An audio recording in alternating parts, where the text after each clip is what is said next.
Hello! Today I'm going to show off a Void Warlock build that I made post Lightfall. This build contains Controverse Hold and will be focused around spamming grenades as much as possible.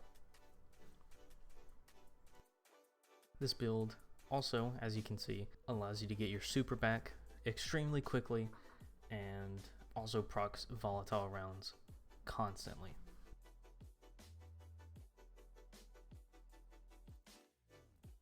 For our subclass, we will be rocking a Vortex Grenade.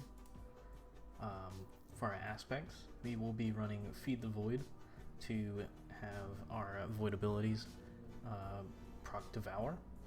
And Devour, while it's active, if you get any sort of kills, it will restore our health to full and also reset Devour's timer. The other aspect we will be running is also Chaos Accelerant. This will allow us to hold our grenade button to overcharge our Vortex Grenade, which will give it an increased size and longer duration. And for our fragments, I am running Echo of Instability so that our grenade kills will give my Void weapons volatile rounds to cause even more explosions. And then for the second fragment, we are also running Echo of Expulsion to cause more explosions. This one will make any ability final blow, that'd be our Vortex Grenade or Pocket Singularity, will now cause enemies to explode on death. Our other fragment will be Echo of Undermining to allow our Vortex Grenade to weaken targets on hit. And looking at our seasonal artifact, I am running Volatile Flow, which, picking up an Orb of Power, will grant our Void weapons volatile rounds. This is not needed for this build, although it's pretty nice.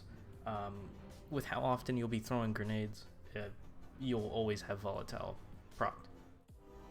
For our helmet mods, we will be running Double Ashes to Assets to allow our grenades to give us a ton of super energy on kills. I am also running Harmonic Siphon, which will match our subclass with Void Weapon Final Blows, allowing us to create orbs.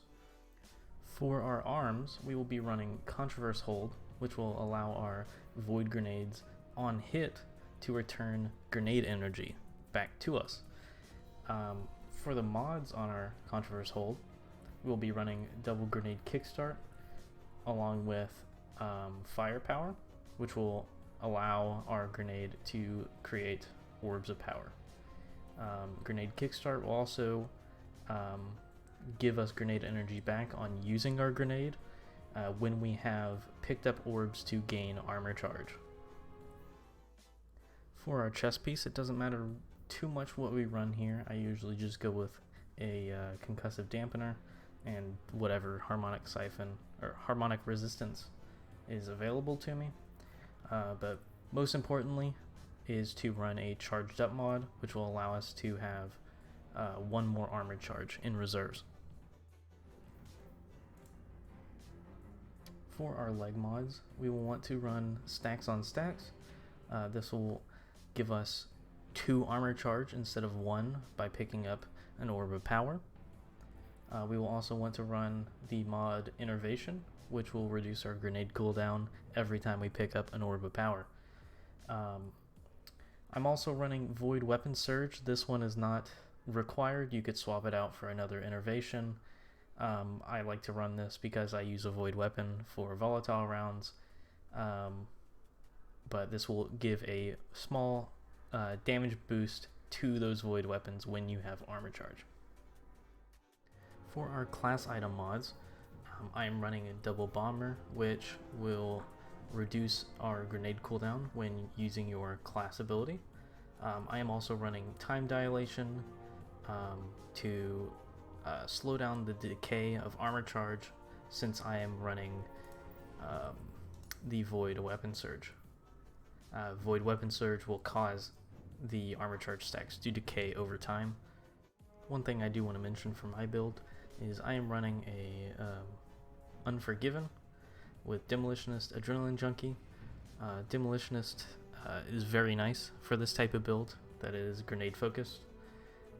It helps get your grenade back faster, and I usually with this gun have nearly 100% uptime on my grenade. Alright, that was the build, and it'll be linked in the description below. I'm definitely going to be bringing this one into Day 1 Rooted Nightmares this weekend because of how strong it is at ag clear and survivability. I wanted to also mention that my team will be participating in the Day 1 raid race this Friday. And my friend Mina will also be streaming it live on Twitch and will be a part of the Twitch Rivals event. You can find her Twitch link in the description below, and I hope to see you there. Right now I'm playing some footage of me using this build in a Legend Lost sector, and we'll play to the end of the video if you're interested in seeing it in use.